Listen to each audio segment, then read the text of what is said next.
Welcome to the Surrendered Strength Radio. As Christian men, we are called to surrender our lives to Jesus. To surrender to Jesus means to give in, not to give up. We are called to use our strengths, abilities, and opportunities to grow and prosper. We are called to strengthen ourselves, our families, and our communities. We are called to be disciplined, courageous, and honorable. This is Surrendered Strength. What's up, everyone? Welcome back to another episode of the Surrendered Strength Radio.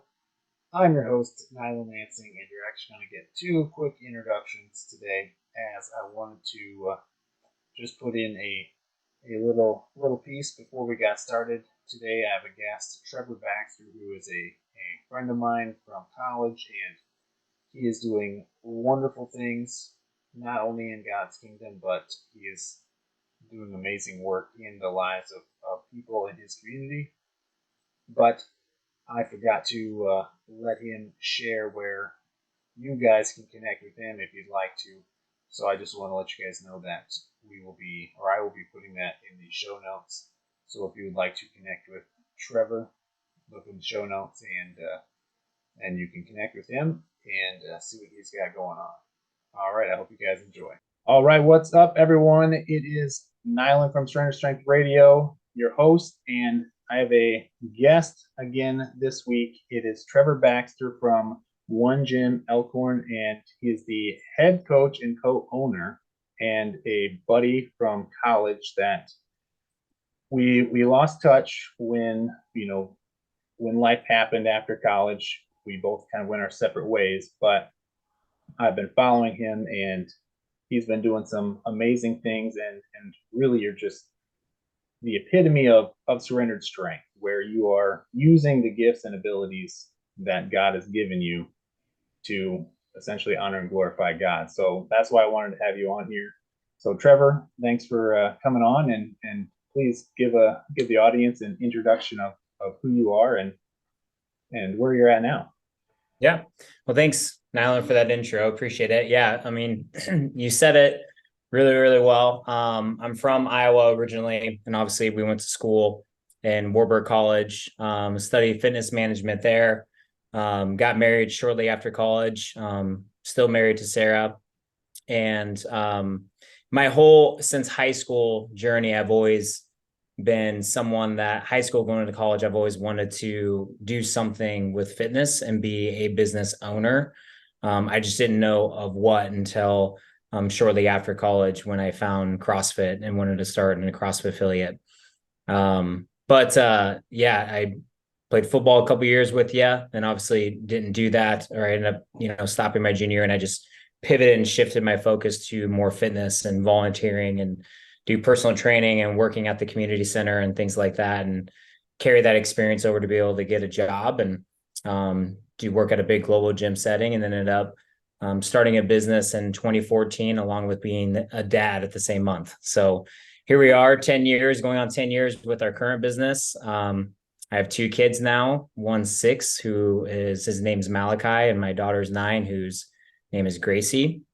And we have over 350 members, 9-10 coaches, and we live in Elkhorn, Nebraska. It's kind of a smaller community, and we go to church here as well. So it's kind of a big small town. So that's nice, especially when I'm from a small town in Iowa. Nice. I was doing a little research and just saw a video of the gym that you're at and the layout. It's a pretty sweet gym. Yeah, thank you. Yeah, it's definitely not what we started with. We started with like a 3,000 square foot facility, and now we're at 9,000 square feet. So it's been hard work, but it's a blessing at the same time. Right, worth it. So yeah, you mentioned we played football together, and I think we may have both stopped the same year, because I didn't do the 4th year. Did you do? Yeah. Okay. Yeah, I went into 2 weeks into my junior year. That was sort of like my decision. Like, do I really want to spend all this time, continuing to do it, or do I want to shift my focus elsewhere? So 2 weeks into my junior year. Yeah. So that's where I look back and I'm like, you know what? I should have been more like Trevor. And listened to you because you were doing the right things and I was doing the wrong things in college. And I was like, man, I messed up. But so let's dive into, your fitness journey. We'll start with that. What kind of brought you or made you want to do, you know, be a coach and just got you. I know you did sports, so Yeah. for me that was a big thing that kind of pushed me in that direction. But what kind of took you to the next level, wanting to be a coach and help people? Yeah. If you look at my bloodline, there's a lot of Baxters in my that are coaches. Like my mom was a teacher and a coach. I had a second cousin who was my dad's cousin who was a coach who was also a Baxter. And it just sort of is in our bloodline. Um, I don't know. I think it's a natural thing. I love leading people. I love coming up with plans and structuring things and being creative and try things and fail and try again. So, but I think my passion actually started more towards just loving fitness. The idea of like the human body and training it and beating it up and recovering and trying different things. Like I was obsessed with the human body and performance. And I guess I didn't really like view it as a coach. I just viewed it as like something I enjoyed doing or learning about. So going to school, I knew that's what I wanted. I wanted to either be a teacher because I enjoyed doing like wood class and architect stuff. Like that was really cool. I love that. But I saw how my mom lived her life and being a teacher and I didn't really want to be a part of that. So went towards the personal training mindset and just because of fitness, not never really knowing I would enjoy coaching a bunch. Right. And went to college for a fitness management major and then a minor in business because it doesn't hurt having a business minor. That's what I was told anyway. And then played football because I loved football. And after, again, quitting, I wanted to do something that involved with competition. But I had this mindset of like fitness is about multiple things, right? Like I didn't want to just be a runner. Yep. So I decided to do triathlons for a little bit. And because like, okay, I'll do three things. You swim, you bike, you run. You have to be good at all three things. And that's what I felt like fitness was, right? And then I got in a conversation with another friend when I was working, and she was a track person at the time. And I was just like, man, I just think I miss Olympic lifting. I miss being strong because like I was really good at like running, biking, and swimming, but I missed that other things that we did with football. And she's like, you should really look into CrossFit. And I was like, what's CrossFit? And she goes, it's just like you do everything. I think you would love it. So I went to CrossFit.com at the time and saw a workout. I was like, oh, I'll do that workout. It looks easy. It was not easy. It murdered me. Yep. And ever since then, I became obsessed with it and just started learning about CrossFit and went to the CrossFit gym in Cedar Falls. And I knew that I wanted to be like a business owner and fitness and a coach. So I really got to know the coach at the CrossFit gym in Cedar Falls, which was like a 40-minute drive from us. Yep. And just asked him a bunch of questions. I'm like, this is what I want to do. And then ever since then, I just knew that's what I wanted. So became a personal trainer after college. Just got some experience, build up some clientele, meet some good people. And then obviously those people helped me get started in my business adventure. So yeah, you were actually the one that introduced me to CrossFit. And I remember at first I'm like, no, it's not good for you. You're doing too much. And then I started doing it and I dove, all in. Yeah. Then I kind of got away from it after I moved away from Cedar Falls and Waverly. But yeah, there's a lot of positives with CrossFit. Sure. So we were talking a little bit before we started recording your faith journey. I want to start, back when you were a kid. What was religion, faith? What was that like for you as a kid?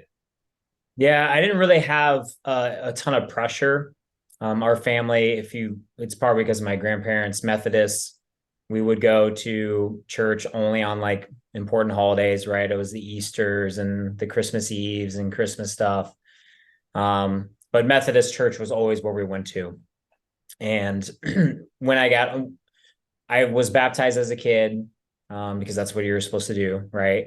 And we never really went to church very often. It's because we were so active in sports, and my parents also would coach our teams that we're a part of when we were younger. And so, small town, when you're younger, you just travel everywhere on the weekends and you're doing those sport activities. And my mom was always really busy because she's a high school coach as well at the time. And my dad, when you're from a small town in Iowa, you have to drive an hour one way to get to work and an hour one way back. So it's just we're busy as a family and just never did it. And my parents never really talked to me about like um, Jesus and the connections and relationship and all that. And I knew there was a God and I heard the name Jesus, but I didn't really know what it really meant to live a Christian life as a true follower. So did all the way that through high school and or junior high and high school and college, not really understanding sin, the weight of sin, and the guilt of all that stuff. Just sort of like I had this mindset of like, this is where I'm going, get out of my way, I'm going to do it. Right. So at whatever cost. So if it hurt people's feelings, you know what I mean? I wasn't mean, right? But like I didn't put the other people's feelings, if you will, like getting to that point. So can we keep going? Yeah, oh yeah. Yeah, okay. So go through college, didn't really have a full understanding either, knew of God and Jesus, but I didn't know what it all meant. And obviously, with Warburg being a Lutheran school, it was cool to learn about it, like you're required to take those classes, right? But still, I didn't really know what it all meant, right? But it was just you had to take it because as a requirement. And it wasn't until I graduated from college and then got married right after college, and then we started our business in 2014, and we had Gracie, my firstborn, March 2nd, and we opened our gym on March 15th. So it was like a really quick turnaround. So from March 15 and on, I was a business owner by myself. I have a business partner, but he wasn't helping until 18 months into it. They say when you start a CrossFit affiliate that it's 18 months of Murph. And I tell you what, it was exactly 18 months when my business partner could come over.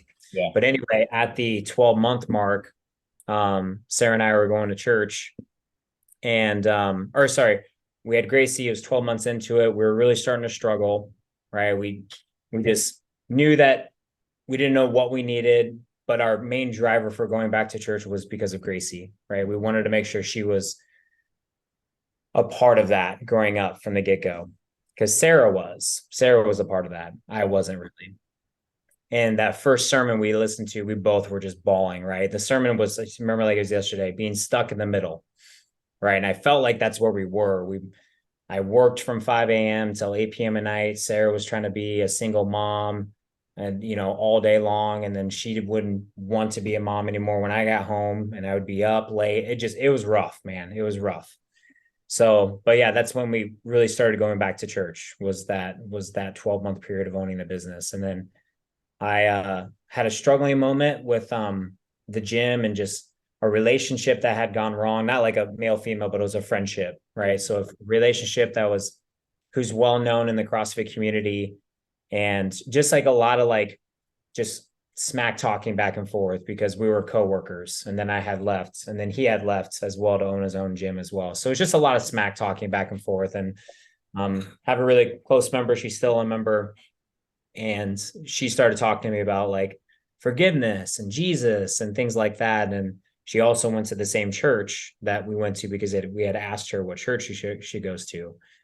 So just between the sermons and her and things like that, I think I rebaptized maybe 2 years going into it, something like that. I can't remember the exact moment, but yeah, she happened to baptize me. And then my wife got baptized as well. And then I ended up baptizing my mom during one sermon because she ended up passing away with ALS. And that was a huge pivotal moment for her. We happened to be at church and she's like, should I, there's people getting baptized left and right, right? And she's like, should I? I'm like, yeah. And then walked her up and got her baptized. So that's just sort of how my real faith journey started. It started with me and Stacy, and then it just sort of kept going from that point on. Nice. Yeah, you mentioned your mom, and obviously that was a few years ago now. Sorry about that. Yeah, no, thank you. 20 2017. Yeah. Yeah, 2017. So we actually have her memorial workout coming up here this Saturday. We do a workout in honor of her, and it's a great way to bring the community together and just to be grateful for our current abilities that we have right now, like brushing our teeth, taking a shower, like she lost that ability. So Nice. Yeah, that must be a quite the experience to be able to baptize your mom. That wow. I can't even imagine. That's awesome. yeah. So you get baptized and you start your faith journey, and how does how did that really impact you as a husband, as a father, business owner? Let's dive into that. Yeah, man. So as a husband, obviously that improves. Like you just start to help, it helps you become a better father, just learning how to so you understand once you have kids, you understand how God views you once you have kids, right? Like it just all that starts to connect. You're like, oh, this is like you see me and like you're telling me like stop doing this. The pan's hot, but you're going to keep doing it, right? Like that's how you view your kids, but no matter what, you love them, right? So that's a really good perspective for me. And then obviously as a husband, I think that's ever growing. Like that never just stops because you start to learn how to love your wife better, how to respect her better, how to like listen to her and have empathy and not always try to fix things. And it also helps you open up and connect with other guys. You know what I mean? Like being able to have these conversations like I'm having with you and be open with them because like a lot of guys don't like talking about feelings, Right. but knowing that's okay to do those things, like it just learns how to soften your heart. You know what I mean?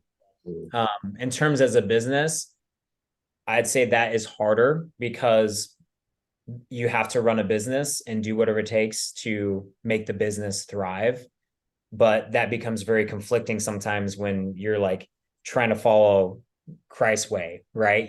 So it's what I mean by that is a lot of businesses can be successful by lying Mm. and, deceiving their marketing and tricking you a little bit. And like, we could make more money if we wanted to like trick and lie and move things and shift around, but like, that's not right. That's not the right thing to do. Yeah. The hard way is doing it the right thing to do, even though it costs you, right? So as a business, that can be very, very hard, especially if you're dealing with thousands of dollars and people and you know what I mean? Like it can be very hard from a business standpoint. But we volunteer a lot at our church. We've had to back off a little bit on our church side because the gym, we're just in it, man. It's 10, 12 hours a day, all the time. You're helping people. And actually, we have just come to realize that this is our church. This is the way we lead people to Christ, right? We don't do it by like saying at the beginning of our workout, you should believe in Jesus, right? That isn't how you win people over. It's like just the way you treat them. It's a welcoming environment, the way you talk to them.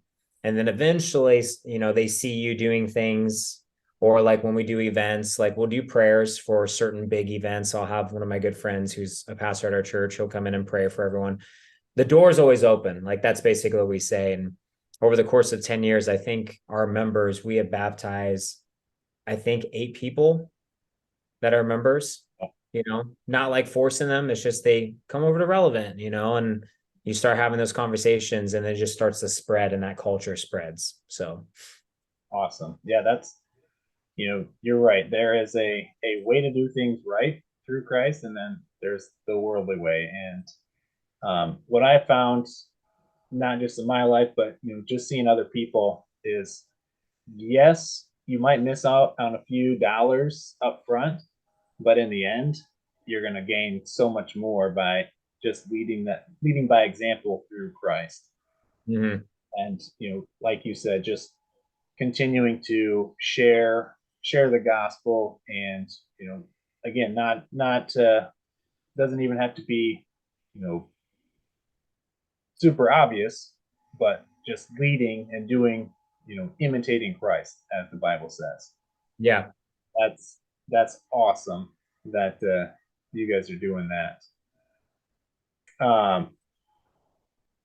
So I guess that was really the extent of questions that I have. Mhm.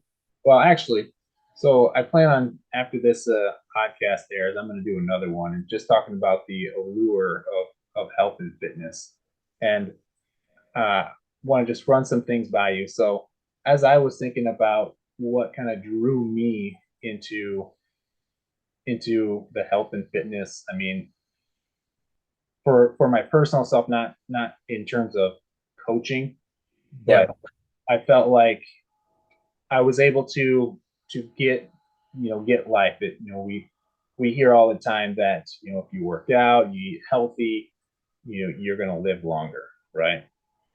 Um, you know, when you're working out, you have more of the ability to move. Um, you just have more opportunities. Well, as I was thinking about that recently, you realistically, that is exactly what people want, and that's exactly what people get when they start to live by faith through Christ. You know, Hmm. they get life, but it's not just life in this world.